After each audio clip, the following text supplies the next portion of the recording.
Pranks before the bell rings. The sunrise was barely a smudge of orange on the horizon when Eris and Lyra met by the school's side entrance. Eris adjusted his glasses and unrolled a complex blueprint, while Lyra shifted a heavy backpack filled with old sneakers. They were the architects of the early morning shift, a secret club dedicated to making the school day a little more surreal before the first period even began. "Is everything ready?" Eris whispered, his eyes scanning the empty parking lot. Lyra nodded, a mischievous glint in her eyes. "We have exactly 45 minutes before the morning crew arrives." Just as they slipped inside, a shadow moved near the trophy case. It was Zephyr, the final member of their trio and the fastest person on the track team.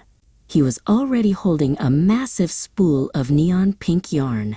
"Magnus is in the basement checking the boilers," Zephyr reported, checking his digital watch. "We have a clear path to the main hallway. If we move now, we can set up the gravity-defying corridor before the first bus pulls in." Eris pointed toward the ceiling of the main hall, his plan finally coming to life. Far below, in the school's gut, Mr. Magnus leaned on his mop. He had been the head janitor for 20 years and had a sixth sense for trouble. He didn't hear anything unusual, but the air felt too quiet, the kind of quiet that usually preceded a glitter explosion or a hallway full of bouncy balls. He sighed, straightened his cap, and decided to take the service elevator up to the main floor earlier than usual. He had a feeling today was going to be a long morning. Back in the hallway, Lyra was already at work.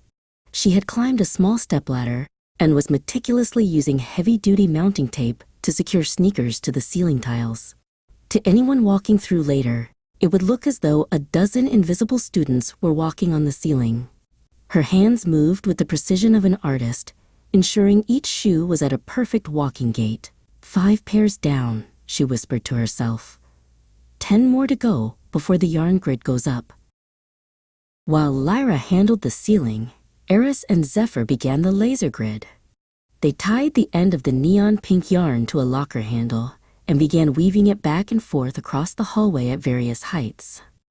It looked like a scene from a spy movie, a tangled web of pink lines that required extreme flexibility to navigate.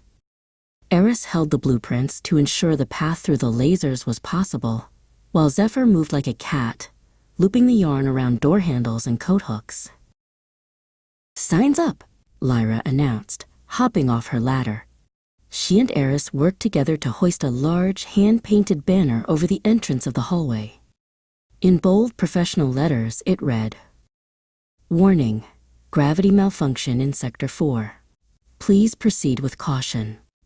The combination of the shoes on the ceiling and the pink yarn grid created a bizarre, immersive obstacle course.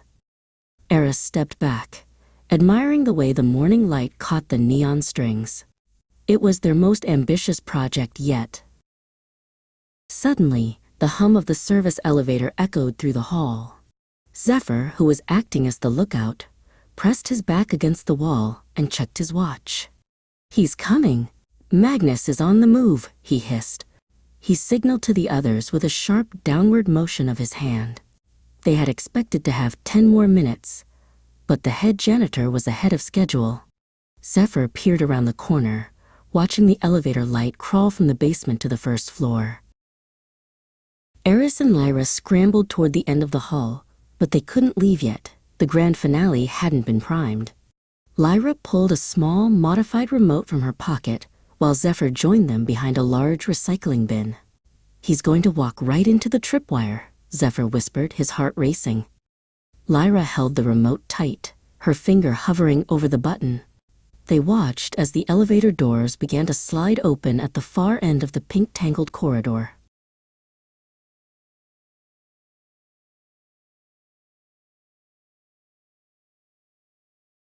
Mr. Magnus stepped out and froze. He looked at the pink yarn, then slowly looked up at the sneakers on the ceiling, then at the sign. He let out a long, slow whistle.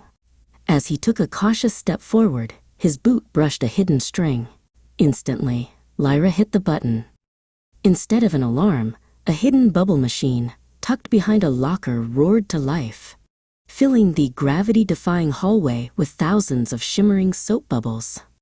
Magnus started to laugh, his stern face breaking into a wide grin as he swiped at the bubbles. Eris watched from behind a locker, smiling.